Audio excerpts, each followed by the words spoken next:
नमस्कार, SBT news में आपका स्वागत है। पेश है 28 अप्रैल रविवार सुबह 11:15 बजे राजस्थान की बड़ी खबरें। राजस्थान में लोकसभा चुनाव संपन्न होते ही भाजपा नेताओं को दूसरे राज्यों में भेजा जा रहा है। प्रदेश के मुख्यमंत्री सहित मंत्री और भाजपा नेता पदाधिकारी दूसरे राज्यों में चुनावी प्रचार की कमान संभालेंगे। राजस्थान के भाजपा के करीब 150 नेताओं को अलग अलग राज्यों का जिम्मा दिया गया है। इसमें सबसे ज्यादा 40 नेताओं को उत्तर प्रदेश का जिम्मा दिया गया है। सभी नेताओं को तत्काल प्रभाव से तय हुए राज्यों में जाने के निर्देश दिए हैं। राजस्थान की 25 लोकसभा सीटों पर 19 अप्रैल और 26 अप्रैल को 2 चरणों में मतदान संपन्न हुए हैं। भरतपुर के उद्योगनगर थाना इलाके में करीब 20 लोग फूड पॉइजनिंग से बीमार हो गए। बीमार लोगों को आरबीएम अस्पताल में लाया गया।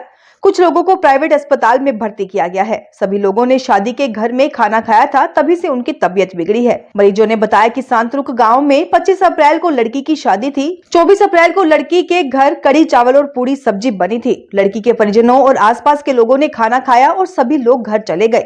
25 अप्रैल को कुछ लोगों की तबीयत खराब होने लगी। मेडिकल शॉप से दवा ले ली, लेकिन तबीयत ठीक नहीं हुई। शुक्रवार को करीब 20 लोगों की तबीयत ज्यादा बिगड़ गई, जिन्हें राह के अस्पताल में भर्ती करवाया गया। शाम को सभी लोगों को छुट्टी मिल गई। राजस्थान में एक बार फिर से पश्चिमी विक्षोभ के सक्रिय होने से मौसम का मिजाज बदल गया है। प्रदेश के कई जिलों में आंधी ओलावृष्टि से भारी नुकसान हुआ है। राजस्थान में पश्चिमी विक्षोभ एक्टिव होने की वजह से राजस्थान का मौसम बदल गया। मौसम विभाग के अनुसार अप्रैल में 4 से 5 बार अलग अलग पश्चिमी विक्षोभ एक्टिव हुआ, जिसकी वजह से मौसम बदल गया है। टोंक और सवाई माधोपुर में तेज आंधी के साथ बारिश ने नुकसान पहुंचाया। आंधी और ओलावृष्टि से सवाई माधोपुर जिला मुख्यालय पर काफी नुकसान हुआ। आंधी की वजह से दर्जनों पेड़ धराशायी हो गए। जयपुर मौसम केंद्र की ओर से जारी बुलेटिन के अनुसार आने वाले 4 से 5 दिनों में कोई नया पश्चिमी विक्षोभ नजर नहीं आ रहा है। मौसम शुष्क रहने की संभावना है। गर्मी अब अपना असली रूप दिखाएगी। राजस्थान के श्रीगंगानगर जिले के सूरतगढ़ में स्वर्णकार की एक दुकान पर शुक्रवार को 2 महिलाएं ग्राहक बनकर आई। महिलाओं के साथ साथ 8 वर्ष की एक बालिका भी थी। महिलाएं बिना कोई खरीदारी किए चली गई, लेकिन इस दौरान दुकान से सोने की एक बाली गायब हो गई। बाली की कीमत लगभग 25,000 रुपए बताई जा रही है। स्वर्णकार की दुकान में लगे सीसीटीवी कैमरा में सारा घटनाक्रम कैद हुआ है। जब दुकानदार महिलाओं को गहने दिखा रहा था, तभी बालिका ने एक बाली उठा ली। बालिका ने दूसरी तरफ मुंह करके बाली को चुपके से मुंह में डाल लिया। कुछ देर बाद महिलाएं गहने देखने का नाटक करती रहीं और फिर बिना कोई खरीदारी किए ही चली गई। घटना की सूचना तत्काल पुलिस को दी गई, लेकिन महिलाओं का अभी तक पता नहीं चला।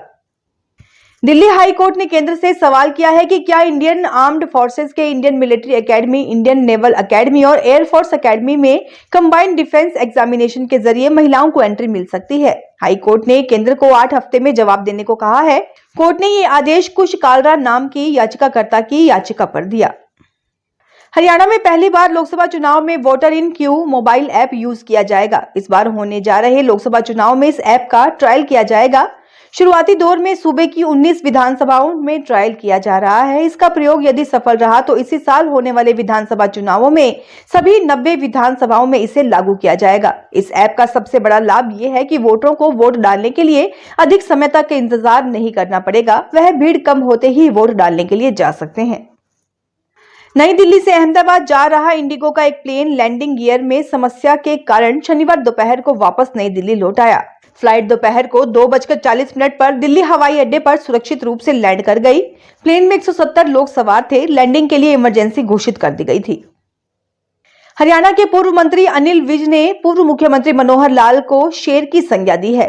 कांग्रेस पार्टी द्वारा करनाल में पूर्व सीएम मनोहर लाल के समक्ष दिव्यांशु बुद्धि राजा को चुनाव मैदान में उतारने पर विज ने हंसते हुए तंज कसा। कहा कि ये तो कांग्रेस ने शेर के आगे गिद्दड़ डाल दिया। बेचारा कमजोर आदमी है। पहले ही दिन उसका पता चला है कि वो पीओ हो रखा है। कांग्रेस नेता चौधरी बीरेंद्र सिंह के भाजपा में वापसी पर कहा कि मैं तो इस स्थिति में नहीं हूं, लेकिन पार्टी के जो करता धरता है वही जानते हैं कि बीरेंद्र सिंह छोड़कर क्यों गए थे। दिल्ली में जनता के अटके कामों, खासकर छात्रों की प्रभावित हो रही शिक्षा का हवाला देते हुए पटियाला बीजेपी प्रत्याशी और सांसद परनीत कौर ने दिल्ली के सीएम अरविंद केजरीवाल के इस्तीफे की मांग उठाई है। परनीत कौर ने आज प्रेस कॉन्फ्रेंस के दौरान इस विषय पर मीडिया से बातचीत की। परनीत कौर ने कहा कि दिल्ली के स्कूलों में छात्रों के किताबें नहीं मिल रही हैं। इसको लेकर हाईकोर्ट ने अरविंद केजरीवाल के नेतृत्व वाली दिल्ली सरकार को जमकर फटकार लगाई है। सलमान खान के घर के बाहर गोली चलाने के केस में गिरफ्तार 4 आरोपियों पर मकोका लगा दिया गया है। साथ ही वांटेड गैंगस्टर अनमोल बिश्नोई और जेल में बंद लॉरेंस बिश्नोई पर भी मकोका लगाया गया है। अब मुंबई क्राइम ब्रांच चाहे तो आरोपियों की 14 दिन के बजाय 30 दिन तक कस्टडी ले सकती है, 6 महीने में चार्जशीट दाखिल कर सकती है। श्रीगंगानगर जिला एवं स्वास्थ्य विभाग की ओर से शनिवार को जिला मुख्यालय पर स्थित विभिन्न शिक्षण संस्थाओं की कैंटीनों का निरीक्षण किया। इस कार्यवाही के दौरान फूड लाइसेंस नहीं मिलने पर विभागीय टीम ने कैंटीन संचालकों को फूड लाइसेंस बनाने के लिए पाबंद किया। सीएमएचओ डॉक्टर अजय सिंगला ने बताया कि बच्चों के स्वास्थ्य के साथ किसी को खिलवाड़ नहीं करने दिया जाएगा। इसी के चलते शनिवार को 3 स्कूलों का निरीक्षण किया गया। आगामी दिनों में भी कार्यवाही जारी रहेगी। उन्होंने बताया कि टीम ने नोजगे स्कूल के फूड कोर्ट का आकस्मिक निरीक्षण किया। इस दौरान यहां पर अवधि पार खाद्य सामग्री मिली, जिसे टीम ने मौके पर ही नष्ट करवाया। इसी तरह बीडीआईएस स्कूल में स्थित कैंटीन का निरीक्षण किया गया, जिसमें समोसे का सैंपल लिया गया। वहीं गुड शेफर्ड स्कूल का निरीक्षण किया गया। फूड लाइसेंस नहीं मिलने पर तत्काल लाइसेंस बनाने के लिए पाबंद किया गया। सीकर के बसंत विहार इलाके में मंदिर परिसर में तोड़फोड़ करने के मामले में मोहल्ले वासियों ने विरोध जताया। मोहल्ले वासियों ने आरोपियों को गिरफ्तार करने की मांग को लेकर एसपी को ज्ञापन दिया है। उनका कहना है कि जल्द से जल्द कार्रवाई नहीं होती है तो कलेक्ट्रेट परिसर के बाहर धरना देंगे। सुरेश पारिक ने बताया कि गुरुवार रात को बसंत विहार वार्ड नंबर 48 में कुछ असामाजिक तत्वों ने कब्जा करने की नियत से देवली माता मंदिर में जेसीबी से तोड़फोड़ की।